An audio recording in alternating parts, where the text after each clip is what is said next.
The Old Dominion Monarchs were not very successful in their first year in Sun Belt Conference play. Coming out of Conference USA, they had a very, very good season in 2021 after not playing COVID ball there in 2020. And then 2022 just did not go as planned at all. So this is the team looking for a bounce back year, and they're going to need to jump through some roster hurdles to be able to do it. Is this the team that loses some of its top talent to the transfer portal and to the NFL as well? However, this is an Old Dominion team that can fight, is resilient, and I think can be sneaky competitive in the Sun Belt Conference this year. So can this team have a redemption season in 2023, or is Old Dominion still going to struggle in their brand new conference? What's up, Tailgaters? My name is Tailgate Nate, and welcome to my channel previewing predicting all 133 FBS level college football teams this summer. Means I'm doing your favorite team, so hit the subscribe button, ring the bell so you know when that video gets uploaded. But there are more ways than that you can help me support my channel. Hey, you're doing one right now by watching the video. You can do more by liking, commenting, sharing, and anything else you are willing and able to do to help me support my channel. Again, whatever you guys are able to do, I will greatly appreciate all of it. The support on the channel has been great this summer.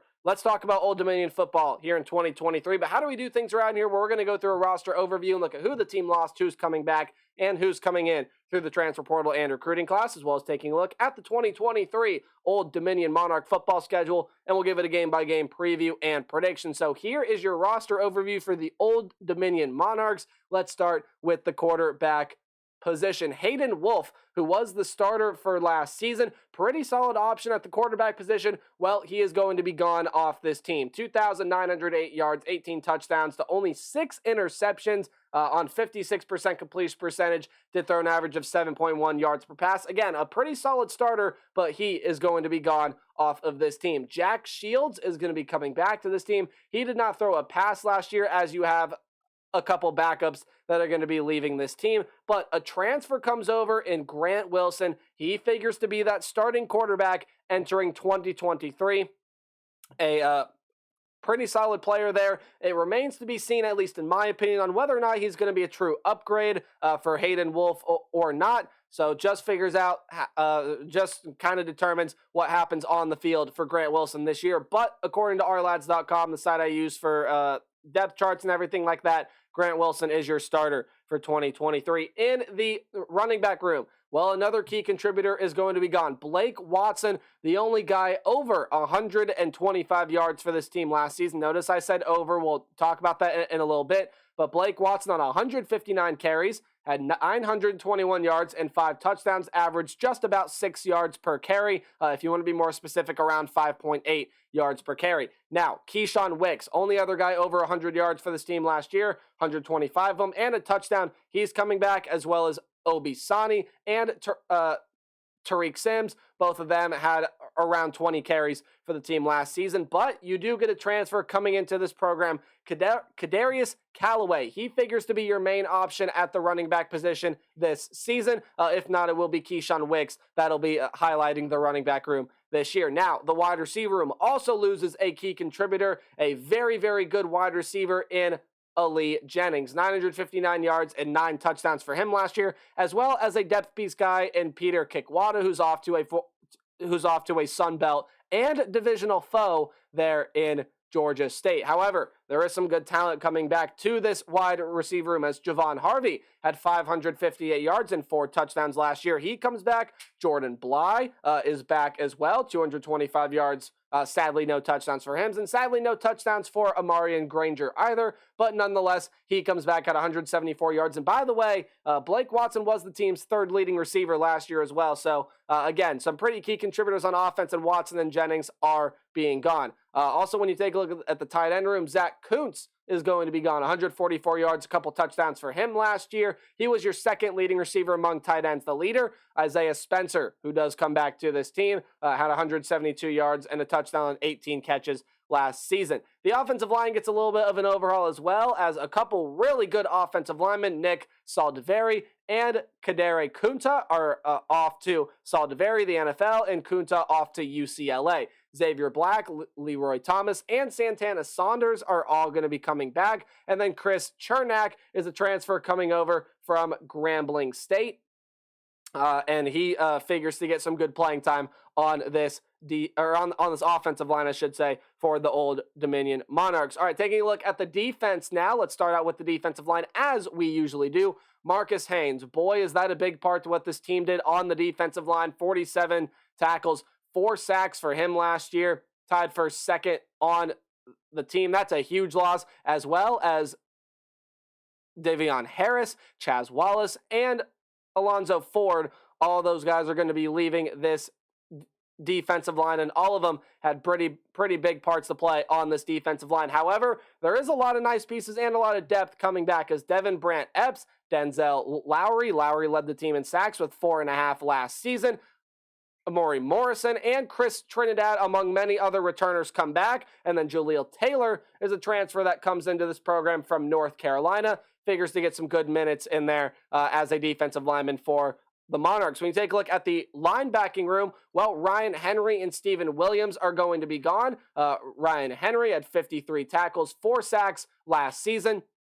And then when you take a look at Williams, 38 tackles, a sack, and an interception last season. Henry also had an interception last year as well. But you get a major return at the linebacking unit, the nation's leading tackler. And I had forgotten about this number. About this number this summer, and when I saw it again, my jaw just dropped. Yes, this is a real stat. Jason Henderson, last season, 179 tackles last season. That's almost like an NFL stat. He is going to be coming back to this team, as well as E.J. Green, and then Sayed Stevens is a linebacker coming over from Duke that should put in some minutes as well. And in the defensive back room, Rotarian Johnson, Trey Hawkins, Robert Kennedy, and Tobias Harris are all going to be gone. Hawkins there had 2 picks for the team last season. Kennedy had a pick. Harris also had a pick last season. So you do lose a lot of production in the secondary. However, there are a lot of guys coming back. Terry Jones was your 3rd leading tackler last season. Tajra L comes back. Sean Ashbury and Lamarian James, all of which projected to be starters for this team here in 2023, as well as some transfers coming in as well. Your head coach is Ricky Rain. Your offensive coordinator is Kevin Decker. And your defensive coordinator is Blake Sealer. As we take a look at the Monarchs football schedule for 2023, hey, any game at home is going to be underlined, while any game on the road will be in italics or that slanted text. Any game you see in green is a game I think the Monarchs are going to win easily. Any game in yellow is a game that I think, well, could be a back and forth close 50-50 type game, but the Monarchs are able to win, and red is a loss. You start out your season on the road against the Power 5 opponent, the Virginia Tech Hokies. Now, I believe it was a couple of seasons ago, if not last year, Monarch fans, Hokie fans, you can correct me in the comment section, but Old Dominion did pull off an upset against Virginia Tech. Pretty big upset. It was on Old Dominion's home field. This one is in Blacksburg, and while Virginia Tech, I do think, loses a lot of close games, so maybe the record at the end of the day, not what Hokie fans want it to be, at least in my opinion. You can go watch my Virginia Tech video. That is a much improved roster under Brent Pry. There are a lot of transfers coming in to help boost that program, as well as one of Old Dominion's own, Ali Jennings, at the wide receiver position. I think Virginia Tech going to be able to win that game and hand Old Dominion a loss there in week 1. However, again, I do think Old Dominion is going to be competitive within conference play this year. You got your first opponent up in the Louisiana Raging Cajuns, so your first Sun Belt game comes there. And I think you surprise them a little bit. I think you get that win at home. I think it's going to be a gritty, grind-out win. I think Jason Henderson is going to be making tackles all over the field. And I think that Old Dominion defense is going to step up. Offense is going to make a couple plays that'll help them win that game and pull off an upset of the Louisiana Raging Cajuns. However, then you do got your second Power 5 opponent a week later, and don't discount what Wake Forest has this season. Yes, A.T. Perry is gone. Yes, Sam Hartman is gone. That's a lot of explosiveness leaving that offense. However, there's still a lot of very good pieces there besides A.T. Perry. Most of that wide receiver group comes back. Next man up in the quarterback room, I think is going to work out very well for them. Among some key defensive returners as well, while there are question marks there, I do think Wake Forest is going to be able to do enough offensively to be able to win that game. And then you got Texas A&M Commerce coming up on the schedule next for Old Dominion, and I think that is a win for this program as well. That is a team coming out of the FCS ranks. I think Old Dominion going to be able to win fairly easily. So now you are back into conference play. And guys, Old Dominion just plays in a very tough, very competitive division in the Sun Belt this year. So I do not think you're going to see a lot of luck in conference play. Yeah, you got that win. Maybe you can start building some momentum. You started 2-2. But Monarch fans, maybe this is where you start to look away. I do think you are going to lose that game on the road to Marshall. I think the Thundering Herd, while there are a lot of names leaving that defense, a lot of key defensive pieces come back. You got some pretty good pieces offensively as well, not to mention Rasheen Ali, who was hurt and dealing with personal issues for most of the season last year, does come back. That's going to be Marshall team that's going to fight, going to be really gritty. They're coming off a very good season last year, and Old Dominion will be handed a loss at the expense of the Marshall Thundering Herd. I guess at the expense of the Monarchs because they're the losing team. That didn't make sense, but it made sense, right? Okay, moving on. I also believe you're going to take a loss against the Southern Miss Golden Eagles. That's a team that, look, their non-conference schedule is brutal. But that means they're going to be well-tested. They are breaking in some new pieces here, but with that rushing attack led by Frank Gore, it's too much for just Jason Henderson to be able to stop. I think the run game will lead Southern Miss to a win against the Old Dominion Monarchs. And then after your bye week, well, you get, again, just a lot of very, very tough games. I do believe you're going to lose that game to App State there as well. That's a team that, even though they do have to replace some very key pieces, including Chase Bryce at quarterback, and a ton of talent is gone out of that linebacking group. I just can't tell you how much talent leaves that room. It is a load. It is a butt ton of talent.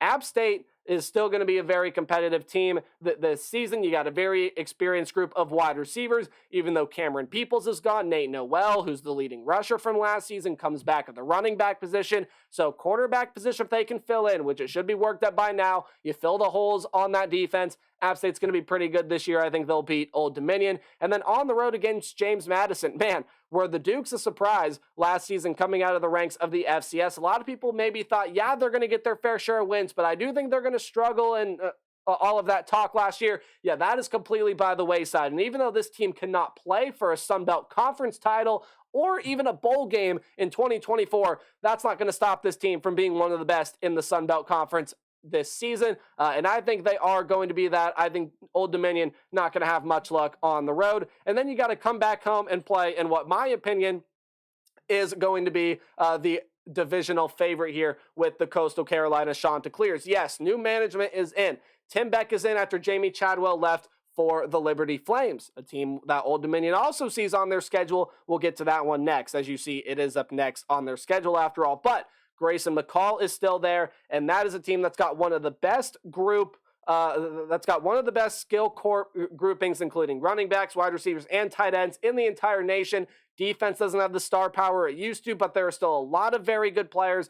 Coastal Carolina will be very good this year, and Old Dominion will be losing that game at home. They will also be losing on the road to Liberty. Hey, that's a team coming out of the independent ranks, joining Old Dominion's old conference, Conference USA, and the Flames, pun absolutely intended here, that can absolutely light up Conference USA this season. Again, Jamie Chadwell going over to Liberty. You got some good players transferring in there. I think Liberty is going to be really good this year. Going on the road, that'll be a tough game to pull out and win. Old Dominion takes a loss there. And then this Georgia Southern passing attack. Even though Kyle Van Treese is gone, Davis Brin comes in, very experienced arm. There's a lot of good talent coming back in that wide receiver room. Defenses are turning some solid pieces as well. And that is kind of like my surprise sleeper team this year in the Sun Belt Conference. I think Georgia Southern is going to be very, very good. The passing attack will be too much for the Monarchs secondary. And then I also think you will drop your season finale to the Georgia State Panthers. And while I do think that is going to be a winnable game for this Monarch team, I do not think that with all the transfers that Georgia State has added, with all the key returners that come back, that team will have as poor of a season as they did last year. And I did not even mention, Old Dominion can be competitive in a lot of these games. Virginia Tech, I think they can be competitive. Southern Miss, they can be competitive. Georgia State, they can be competitive and pull out some wins. I think that you play in a very tough division. You got a pretty tough schedule, in my opinion, for the talent that is on this team. So 2-10 is what I am going with now. And I think that is lowballing the expectations of this team. But granted of what they did last year, maybe it's not too far-fetched. I think the Monarchs can prove me wrong. I think they have a lot of nice talent to do so. I just do not see them performing well in 2023. That's my thoughts on the Monarchs. Let me know yours in the comment section below. And as always, remember to play hard but tailgate harder. See you guys in the next video. Goodbye.